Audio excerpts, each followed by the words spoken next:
Hello, friends. This is Dr. John WorldPeace JD returning for part two of the uh, two videos that I am creating here regarding the qualifications that I declare to be necessary for anyone to run for the office of President 2024. And within that, explaining why I am the most qualified candidate.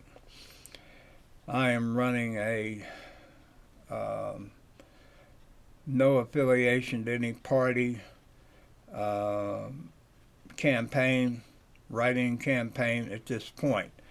But it will not surprise me, and I'm not objecting to maybe going into the Democratic Party depending on what happens at the Democratic convention.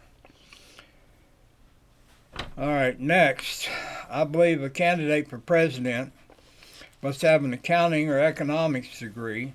The world has become more integrated economically and financially, and the president must not get lost in financial matters. I have a Bachelor of Accountancy from the University of Houston and practiced accounting and tax from 1977 to 1993. I understand accounting, the stock market, taxes. I can read complex financial statements and I can read government budgets. I have a working knowledge and understanding of economics. I believe in a balanced budget year to year, period. Next, I have a chartered life underwriter, CLU, and chartered property and casualty underwriter insurance designations, certificates, both of which required 5 years in the insurance business and 30 college hours. Again, see the vetting documents. The most critical issue in the United States right now is health insurance. The second most critical issue is the financial collapse of the insurance industry due to the cost of global warming in regards to floods and fires. I understand the insurance arguments from my experience and education working in that field. No other candidate has these insurance qualifications and designations. See the vetting documents. Next, in 1988, after my first divorce, in 1987, I was about to turn 40. I decided to make a commitment to advocating world peace. Increasing the peace in the world human society is attainable. Perfect peace, no. That's Jesus, not me. But increasing the peace, yeah, we can do that. So I changed my name as a tangible commitment to world peace. World peace is one word. If it is written as two words, it's two things. If people in society can be born with the name John Plumber, John Carpenter, John Priest, John Farmer, John Sailor, John Hunter, John Law, John Teacher, I can change my name to John World Peace to match my career as a peace advocate. I have 3 sons to carry on my father's name, for those that bothers you. Most women change their name when they get married, and many immigrants change their names to blend in after they arrive in America. So changing my name is really unremarkable, but it sends fear into the minds of most conservative people. After 33 years as Dr. John WorldPeace JD, I found that people give lip service to peace, but in fact hate peace, and more so, anyone who advocates it. Why? Because increasing the peace in the world human society requires change, and people hate change more than they hate peace. For 30 years, I have found 8 areas that control the level of peace in the world human society.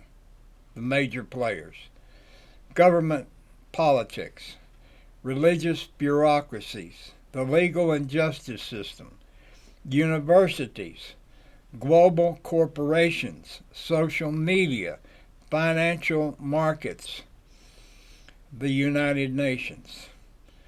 I have a political science degree and I have studied politics all my life, most especially the Civil War and Nazi Germany. I ran for governor of Texas in 2002. I've gone to church all my life and I have written 10 books related to Christianity. And I have reinterpreted, not translated, the most sacred texts of the major religions of the world. I have a law degree and I practiced law for 19 years. So in all these three areas, I have education and experience. And they all relate to the above list of 8 that I just read. We live in a global society now, and understanding how government works, how religions work, how the legal system works is required to be President of the United States. I have begun the process of applying for dual citizenship in all the nations of the world in order to fast-track as many global issues as possible for increasing the level of peace in the world human society and to move out of the 20th century nationalistic mindset and into the global mindset of the third millennium. It is my intention to become the world's first global citizen. Friends, we're already a global society. There's already trade between every country in the world. The biggest problem, which is a positive problem, between the United States and China is that there's so much trade going on between them. You don't kill your clients. You don't kill your customers. You don't kill your vendors. Globalization should reduce the level of conflict in the world human society. Further to my aggressive rebukes of the Democratic Party in Texas when I was running for governor, I subsequently was illegally disbarred. See the pleadings listed below in my vetting documents. And I was jailed for a year by the feds with the aid of the corrupt State Bar of Texas and 2 corrupt federal judges. The State Bar disbarred me without even pleading for disbarment, and any lawyer will tell you you can't get what you don't plead. I appealed all of that. I hated practicing law because it is a conflict-oriented, greed-driven profession. So I have not been in a hurry to recoup my license. It has not been a priority. The redneck assassin North Texas judge who disbarred me had no jurisdiction because he was not appointed by the Supreme Court of Texas to hear my cases, and I said the State Bar did not plead disbarment. The judge had no jurisdiction. Attorneys understand what I'm talking about. I have all the files in my case. With no jurisdiction, there's no statute of limitations on my case against the State Bar. In time, I will sue the State Bar in federal court. I already ran up and ran out all of the potential appeals in the State Court of Texas. I did not go into federal court yet. The bottom line is that through my political incarceration, I have my peace advocate bona fides. The last 5 months of my 1 year in jail, I was in administrative segregation, solitary confinement, and was not allowed out of my cell for more than 13 hours in 5 months. I have a prison journal which is available on Amazon.com, referenced below. I did not seek out a jail term to acquire my peace bona fides. That said, no other candidate has a first-hand 12-month experience of being in jail for challenging the Democratic Party and being illegally jailed as a political prisoner. I was also held in what was in a contract federal prison in which half my rights were denied. I understand those corrupt and illegal prisons which are supposedly barred since I got out in 2009. Next, my father lived on a farm ranch west of Houston in El Campo. How many of these people running for president have ever been on a farm? Know what goes on a farm? None of them. None that I can in research have found. I spent many summers there until I was 14. I've hoed and picked cotton enough to know that I did not want to do it as a career. My second wife and I lived on her father's 125-acre farm ranch close to Thornton, Texas, south of Dallas, from 1990 to 1992. He died in 91. I knew enough from my childhood to run the ranch. I can certainly drive a tractor and ride a horse and build and maintain long barbed wire fences, among other things. Question is, what is the farm ranch experience of the other candidates? Probably none. I've hunted dove and quail and ducks and geese and harvested a few deer. I can fish. I have not hunted since I left Thornton in 1992. Not something I enjoy anymore, but I definitely am addicted to being outdoors. I love to walk along long rows of corn and maize and cotton. Farmers and ranchers have been screwed by the government, such as small farms and ranches are in danger or an endangered species. I will put a stop to that trend. The people that want to stay on small farms should be able to stay there. We need them. I've been posting 500 to 1,500 words in my Donald Trump commentaries about day-to-day events related to him since November 16th through about 2020. Nobody has gone after him to the degree I have. 500, maybe 1,000 daily articles telling everybody this guy is a creep, this guy is a liar, this guy is not a Christian, this guy does not belong in the presidency. And to prove all that, he was impeached twice and created an insurrection which will soon see the courthouse with indictments. Donald Trump is toast, friends. He's a traitor. I've been fully engaged in presidential politics. If a candidate opposing me does not have that track record, they need to stay out of the race. If you want to know what I have to say about Trump and American democracy, go to johnworldpeace.com, or my timeline on Facebook, or my blog, or my YouTube videos. The candidates presently running for president have no significant on-record essays about what went on under Trump. They do not write because they're afraid of their constituents, and they're afraid of Donald Trump.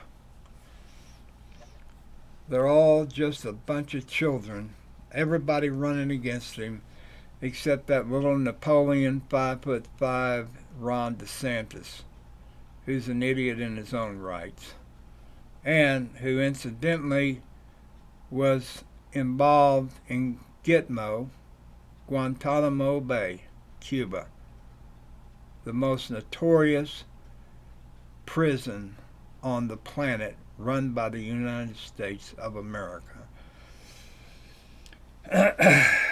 Next, I have no significant assets by choice. I refuse to spend my life chasing money and assets. I came to this life to increase the peace in the world, human society. I rely on God to provide what I need. Matthew 6:25-34. That said, know that I've worked 80 to 100-hour weeks since I was 18 toward my various endeavors. My education and experience indicates I could easily make a couple $100,000 a year, if not multi-millions. I have owned my own businesses during my working career in insurance, accounting, tax, law, and web design. I built businesses for my 4 children and ex-wives and ex-children now, and they destroyed everything I built.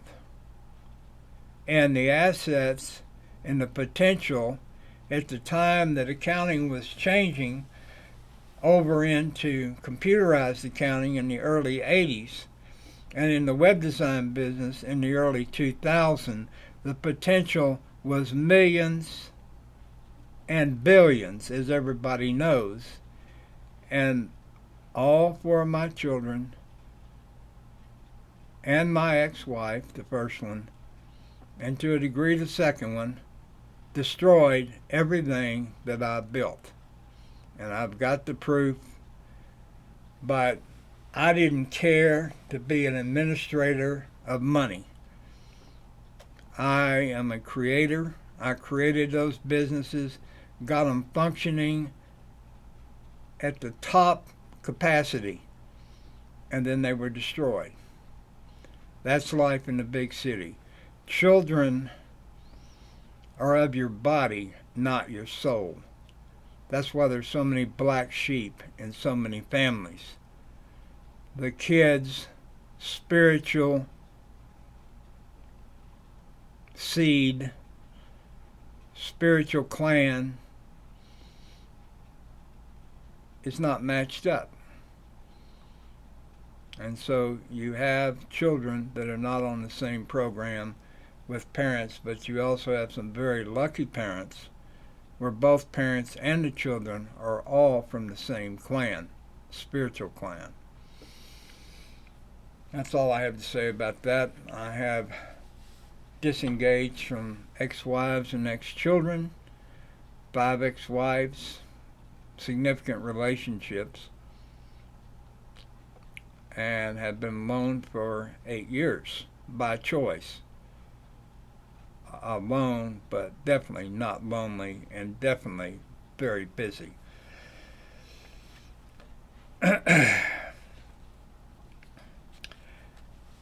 I have no car. I do have a motorcycle and a bicycle. I moved out of the big city of Houston into a big small town in Albuquerque, New Mexico in 2011. I don't own nor am I purchasing a home. I have no real estate, no land, no savings account, no stocks, no bonds, no U.S. or foreign investments or other assets. I have no debts. I have no trust set up for my benefit. Now that absolutely distinguishes me from everybody else running for president. I have Social Security, and I have a remnant of my web design business, which pays the bills. If you don't want for much, little will be much. The only other asset I have are my books, poetry, and art, which have no real value at this time because I've never really tried to market them. This year I began to do that. I have 110 poetry books and another 20 books on religion, Christianity, etc. Nobody's written 120 books that's running for president. They don't have the capacity for it. They don't have the passion for it. They don't have the brain pan for it. and they don't have anything to say. The point is that no one owns me. I have no political obligations to anyone or any entity and do not intend to incur any. I absolutely believe in the words of Jesus that if I make God a priority, my earthly needs will be taken care of. Matthew 6:25-34, and it works. Believe me. I have found this true my entire life. When I had a family, my expenses were significantly greater. I was not able to fully pursue my current interests until I finished raising my children in 1995, who the first wife abandoned to me in 1988 after she demanded a divorce. Now here's a subject that will surprise you that I'm speaking of it. UFOs and ETs. The time has come for disclosure by the government of their knowledge of ETs and UFOs. There cannot be a full disclosure immediately because the World Human Society cannot absorb it or integrate it into their minds because the government has been hiding this information since the 40s. I will say this, in the Christian Bible it talks about ETs and UFOs with regards to the prophets Elijah and Ezekiel. And there are many fundamental evangelical and Baptist sects of Christianity that believe the Bible is true as written. So they cannot deny these UFOs and ETs and the undeniable reference to them in the Bible. I've had experiences with ETs all my life. And there are many others around the world who have had these experiences. No politician will discuss this matter or admit what he knows out of fear of being voted out of office or run out of town on a rail. I do not have nightly meetings with ETs.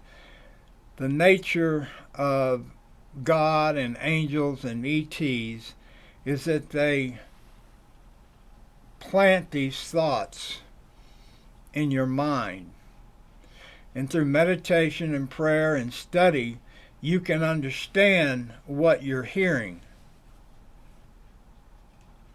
and what's coming to, and you can put it into effect and you can see what happens. They are real. The number of people that have had these experiences are millions. And there are hybrid human aliens on this planet. Do not be fooled. A lot of people, humans, that look normal, have significant alien DNA. I will also say that ETs began to show up after we exploded the atomic bombs in Japan. These weapons have negative effects on other dimensions, and it is unlikely that these ETs will allow a global nuclear war. For those who are familiar with these matters, they know that Mars was destroyed by a nuclear war. The evidence is the high concentration of xenon-129 on Mars, which is a byproduct of nuclear bombs. Through the research, the majority of information about UFOs and ETs is on the internet. What is not happening is government admissions and disclosure about what they know. We are knee-deep into the alien situation, and Trump set up the Space Force. That was not a game. That was simply to go ahead and name something that's been going on since the 1940s. Conclusion. Every aspect of the world human society is about to dramatically change. From global warming to corporate religion to ETs and UFOs, this coming election in 2024 is going to end politics as usual in America. and the politics of the nations of the world, and the United Nations will significantly also evolve. The world human society is not sustainable in its present iteration. In the above, I have discussed several significant areas that are not in the discussion of what the world human society will look like in 2024. But those who have eyes see, and those who have ears hear. Everything is changing. The world is being burned down with fossil fuels. It is not sustainable. People are dying. Their lands are being flooded out, drying up. The western United States is drying up. Nobody believed it was going to happen. We're not desalinating the waters off the coast of California with machines out into the ocean where they can dump the salt back in, so that the western states are drying up because there was no planning. If it hadn't have been for all the atmospheres that came into California and the west coast and flooded and snowed everything out, California would be in a real world of hurt. But apparently California and maybe Oregon are going to be okay. But Nevada and Montana and Arizona are not okay because the water didn't go over that far. There's fires all along the west coast. There are flooding all over the southeast United States. Do you think those crops are going to grow with no water in Nevada and Arizona and New Mexico? Do you think the crops are going to grow when they're flooded out by one storm right after another? And I will tell you give you a little heads up about something else. God is present and active on this planet. And I would suggest you watch two states, Florida and Texas. That is not where America is going. I lived in Texas for 65 years, and I see on the news now that the whole state almost has excess of 100-degree temperatures. And when hurricane season comes, just keeps battering Florida. We're in trouble.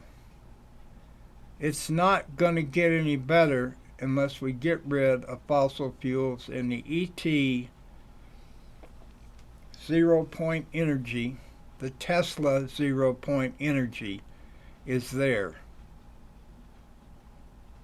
It's not going to be easy to take the world human society off of fossil fuels. Contribution